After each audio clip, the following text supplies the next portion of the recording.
In Capital News tonight, 14 people were killed and 9 others injured in a Hiace and Fuso lorry accident in Nzega district, Tabora region.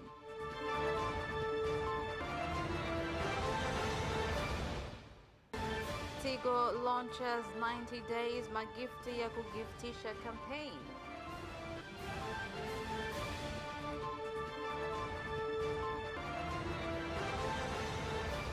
And in sports, football fans express optimism on Taifa Stars' performance in the AFCON qualifiers.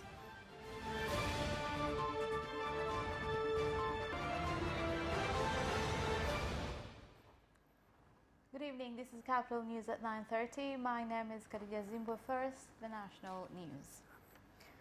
14 people were killed on the spot and 9 others injured in a road accident that involved a Toyota Hiace van with registration number T562DGG and a Fuso lorry with registration number T361CSB that occurred at Mwasengo village in Nzega district, Tabora region. The driver of the Hiace fled after causing the accident. Wilaya Nzega na mkoa Tabora ambapo gari yenye nambari T562 DGG hii ni Toyota Hiace ikiendeshwa na dereva ambaye hajafahamika majina mpaka sasa, kwani alikimbia baada ya ajali. Liligonga kwa nyuma gari yenye namba T361 CSB Mitsubishi Fuso na kusababisha vifo vya watu 14. Kati yao wanaume ni 8, wanawake ni 4 na watoto ambao wana umri wa chini ya mwaka mmoja 2. Pia ajali hii imesababisha majeruhi 9. Chanzo cha ajali ni uzembe wa dereva wa Hiace ambaye alikuwa akijaribu kulipita lori lilokuwa mbele yake na kushindwa kulimudu gari lake, hivyo aliligonga lori hilo kwa nyuma upande wa kulia na kuingia chini ya uvungu wa lori. Miili ya marehemu imehifadhiwa katika hospitali ya wilaya Nzega na mpaka sasa miili 9 imeweza kutambuliwa na ndugu na miili 5 bado haijatambuliwa, na majeruhi 2 wanaendelea kupata matibabu kwenye hospitali ya wilaya Nzega na majeruhi 7 wamepewa rufaa kwenye hospitali ya Kinga.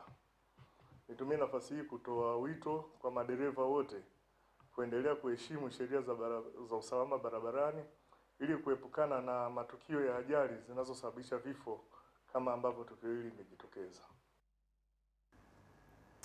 Well, may their souls rest in eternal peace and quick recovery for the injured patients. Now, moving on, Tanzania Red Cross Society has handed over 35 houses to victims of mudslides that had occurred from Hanang Mountain, Manyara region in December last year, being measures to support government efforts to give the survivors of the disaster new settlements.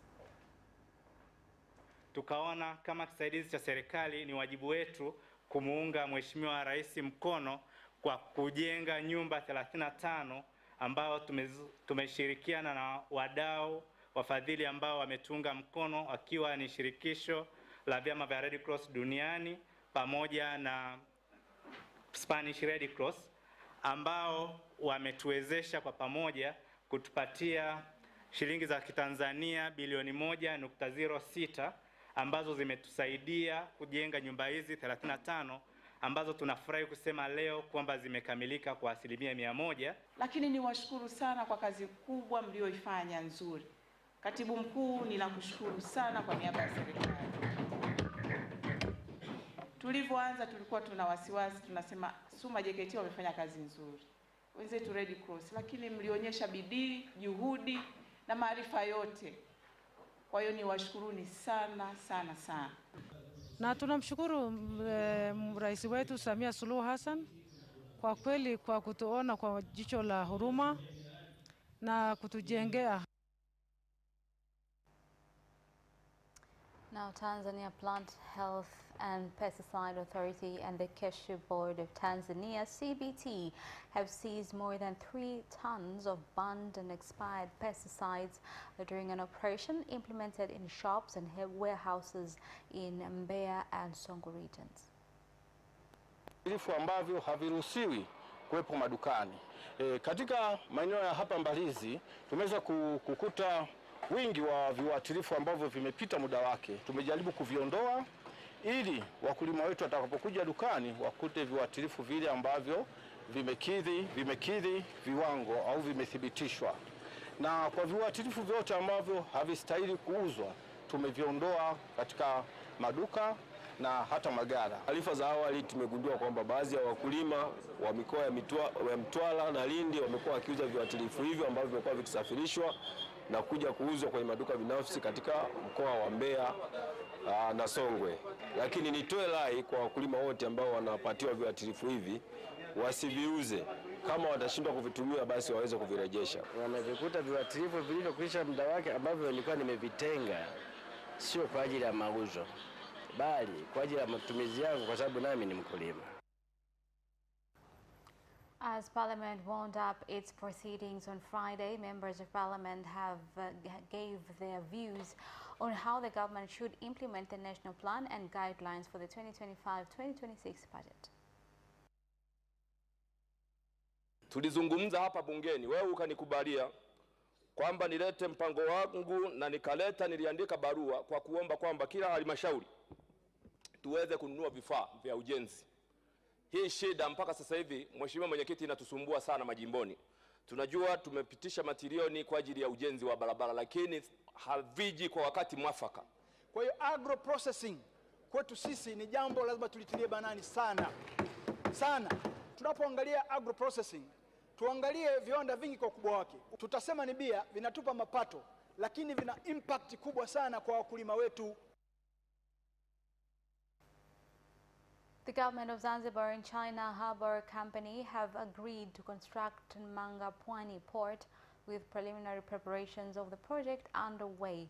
This was revealed during the tour of President Dr. Hussein Ali Mwinyi in China, where he met and held talks with leaders of China Harbour Company.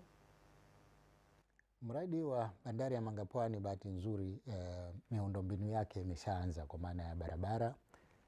Na sasa hivi tunakusudia kuanza ujenzi wa bandari yenyewe ile ya makontena, huku tukiwa katika mazungumzo na wadau wengi wanaotaka kuwekeza katika upande wa bandari ya mafuta. Kwa hivyo leo tumepata fursa ya kukutana na moja ya kampuni kubwa hapa China ambayo inaitwa China Harbour Construction Company Limited, ambayo ni kampuni yenye uzoefu mkubwa. Wameshafanya kazi nyingi za bandari pale Tanzania na nchi nyingine za Kiafrika, na sisi Zanzibar tuko katika mazungumzo nao ya kuwateua kama ndio wajenzi wakuu wa bandari yetu, huku tukiwa tunaendelea kutafuta wawekezaji wengine ambao tutashirikiana nao katika kazi hii. Kwa hivyo leo nimepata fursa ya kuzungumza na makampuni ambayo yako tayari kuja kuzalisha magari na vyombo vingine vya usafiri vinavyotumia umeme, lakini wapo ambao wangependa kuja kuzalisha bidhaa nyingine mbalimbali. Na kwa maana hiyo lengo letu la kuendelea kushawishi kampuni mbalimbali zije kuzalisha nchini ndani ya eneo ambalo tumelitenga la Dunga Industrial Park, nadhani itaweza kuzaa matunda baada ya kupata matumaini kutoka kwao kwamba wako tayari kuja kufanya hivyo. Tanzania and Zimbabwe have entered into a defense and security cooperation agreement where the two countries will cooperate in various security issues, particularly on modern technology. As we look forward, we are reminded of shared responsibilities that we have as neighbors and also as SADC and African Union members. Challenges such as terrorism, cross-border crimes, human trafficking, and environmental crises or challenges affect all of us. In addressing these complex challenges, we recognize that no single country can tackle them. It is only through cooperation, shared resources, and aligned strategies, and I underlined and aligned strategies, that we can effectively safeguard our people and our sovereignty and our nations. Honorable Minister and the distinguished delegates, this Memorandum of Understanding represents a framework for action. It's not just a Memorandum of Understanding, it's a framework for action which will guide our cooperation in key areas. such as the intelligence sharing, joint military exercise, and the exchange of knowledge and expertise. A crocodile that had killed and eaten a 9-year-old child from Ihumilo in Mwanza has been killed in an operation implemented by Tanzania Wildlife Management Authority TAWA that also resulted in the killing of a hippo that had been a threat to residents of Luchelele ward. Lakini baada ya kuuawa yule kiboko majira saa 12 ameibuka leo asubuhi tumemwona. Lakini ile majira saa 11:30 kuelekea saa 12 kuna kiboko mwingine tena alikuwa akitoa sauti akilia. Maana yake inaonyesha kwamba kiboko aliyouawa labda kuna zaidi ya kiboko mmoja mwingine au zaidi ya viboko wengine wapo ndani ya hili ziwa. Lakini wakati wanatembea nchi kavu walikuwa wanatembea viboko wawili. Kwa hiyo walioona watu walikuwa naona na kutoa taarifa kwetu sisi walitoa taarifa kuna viboko wawili. Wamefika na wamefanikiwa kumuinda huyu kiboko, lakini pia katika doria yao wamemjeruhi mamba mmoja ambaye tunaendelea kumtafuta, na kwa sababu tayari wameshamjeruhi tuna uhakika tutaendelea kuhakikisha kumtafuta mamba huyo hadi tumpate. Rai yangu kwa wananchi, naomba tushirikiane na TAWA, tutoe taarifa kwa wakati ili tuweze kuondoa adha zinazotukabili kwenye maeneo yetu. Tukio hili tunaloliona leo ni kwa sababu tu ya juhudi na ushirikishwaji mzuri wa jamii kwa ujumla ndio waliofanikisha kuuawa kwa huyu mnyama hatari mnayomwona hapa. Lakini nitoe tu wito kwamba wananchi, naomba tushirikiane katika kuhifadhi na kutunza mazingira yetu ikiwa ni mali asili. Huyu mnyama ni mali asili. Tunapowaona tutoe taarifa kama tulivyofanya kwa mamlaka husika, maana namba zote za simu mnazo. Small-scale youth and women farmers from Mkuranga Coast region involved in fruit, spices and vegetable organic farming have started to get markets for crops that do not use chemical fertilizer and pesticides. This was revealed in Dar es Salaam at the launch of an organic vegetable and fruit shop. So today we are just promoting this so that people understand. We are getting some people from other organic farmers to come as well. And we support also other farmers in Morogoro. For example, our carrots are coming from Morogoro. We cannot grow carrots in Mkuranga, but it grows in Morogoro. So we have contract farmers there. So this is the idea, is to have people. My call is to tell the Tanzanian people to know what they are putting in their mouth, to know what they are eating, to know what they are putting in their body. It's very important. Organic food has got a lot of important things because first of all the nutrients are fully absorbed because our body is organic in nature. So when we get organic food, the food absorbs completely the nutrients, whether it's vitamins, whether it's calcium, it gets absorbed completely. But when we have food which is not organic, we only absorb few of the nutrients because of other things like preservatives that comes in between. So you absorb a little bit of good and you absorb also the bad ones. So there is no proper harmony for the body. Kwa Tanzania tubadilike. Tunapobadilika ina maana tunapunguza maradhi, tunapunguza gharama kwa sababu wewe utakuwa unaumwa matatizo makubwa, serikali inataka ikusaidie. Serikali ina mambo mengi. Kwa hiyo kwa ushauri tujitahidi kula vyakula ambavyo vinaweza vikatusaidia kwa kuepusha changamoto kama hizo za maradhi makubwa. Well, that's the end of national news. Business news is next after this short break.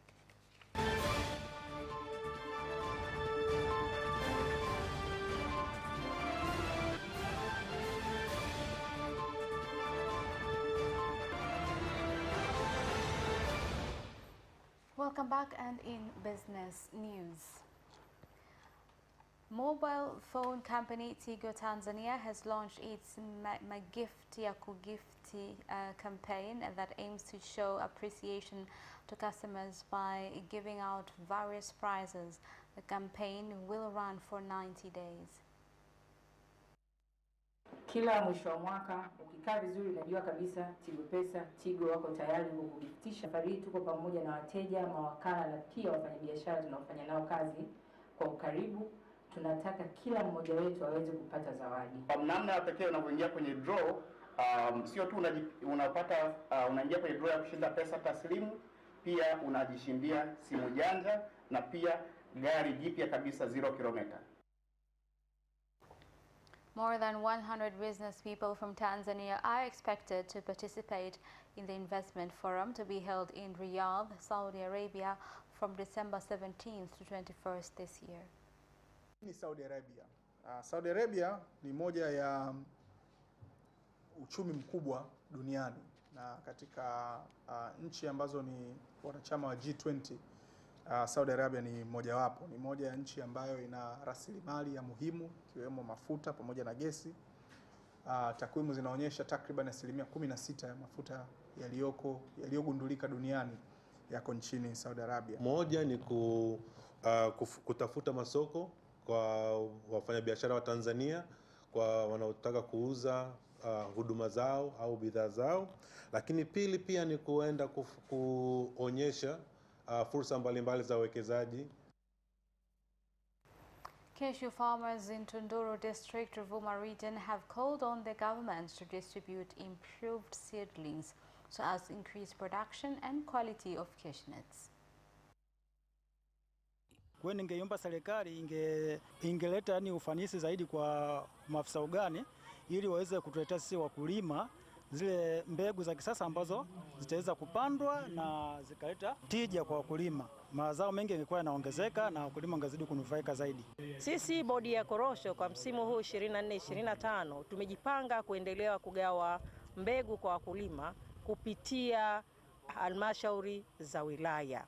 Halmashauri za wilaya tayari zimeleta maombi yao bodi ya korosho, lakini kwa zile ambazo hazijaleta tunawataka na tunawasihi wawahi kuleta maombi yao ya mbegu, mahitaji yao. Sisi kama bodi ya korosho tutawawezesha kupata hizo mbegu tayari kwa kupanda miche kwa kuigawa kwa wakulima kwa utaratibu utakaopangwa. Kwa upande wa halmashauri tumejitahidi kutenga kwenye bajeti yetu ya mwaka huu zaidi ya milioni 10 kwa ajili ya uzalishaji wa miche bora ili tuweze kupata korosho ambazo zina ushindani sokoni. Lakini pia kuna namna ya kuboresha mikorosho hiyo ya zamani kwa kuifanyia ubebeshaji. Well, that's the end of business news. Sports news is next.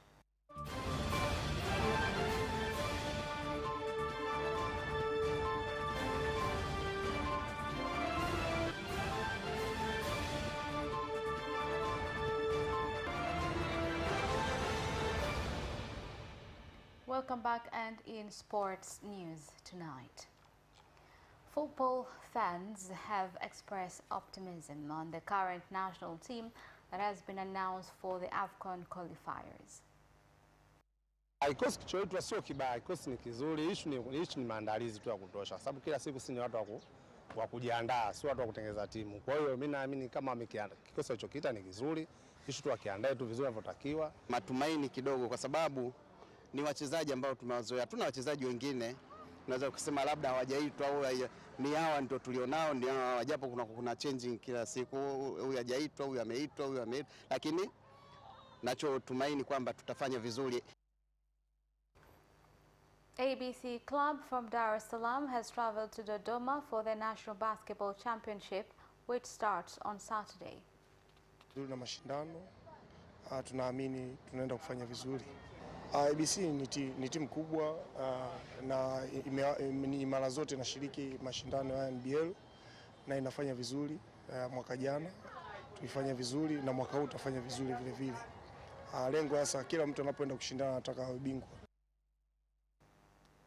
And Tanzania boxing veterans are planning to hold a special sports bonanza that aims to support former boxers.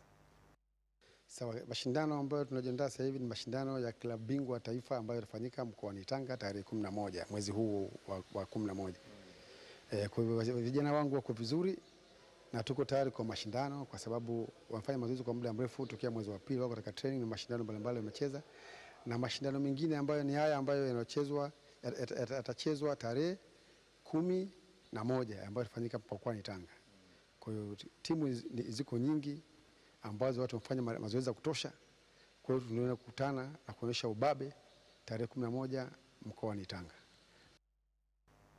Well, that sports item ends our news bulletin for tonight. My name is Khadija Zimbo. Thank you for watching and good night.